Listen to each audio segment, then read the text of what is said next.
अस्सलाम वालेकुम नाजरीन, आप देख रहे हैं K92 न्यूज़ और मैं हूं रुबीना नाज। चलते हैं इलाकाई खबरों की तरफ। Karachi report Syed Abdul Qadeer Shah labour department में 30 अरब रुपए की मुबैना करप्शन रुकन सिंध असम्बली सज्जाद अली सोमरू ने सिंध हुकूमत से जवाब तलब कर लिया। पाकिस्तान तहरीक इंसाफ के रुकन सिंध असम्बली सज्जाद अली सोमरू ने दावा किया है कि सिंध के लेबर डिपार्टमेंट में 30 अरब रुपए की मुबैना करप्शन का मामला सामने आया है।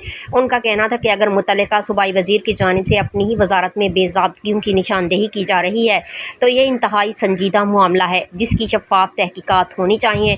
सज्जाद अली सोमरू ने इल्ज़ाम आयद किया कि ये रकम सिंध के मेहनत कशों और मजदूरों की अमानत थी जिसके इस्तेमाल से मुतल्लिक अवाम को मुकम्मल हक़ाइक़ से आगाह किया जाना चाहिए। उन्होंने मुतालबा किया कि इस मामले की गैर जानिबदाराना तहकीकात करके ज़िम्मेदारों का तयन किया जाए और अगर किसी किस्म की बेज़ाब्तगी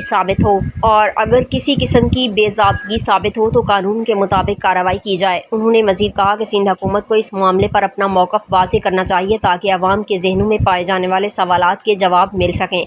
वाज़ेह रहे कि इन इल्ज़ामात पर सिंध हुकूमत या मुतल्लिका हुक्काम का बाज़ाब्ता मौक़िफ़ सामने नहीं आया।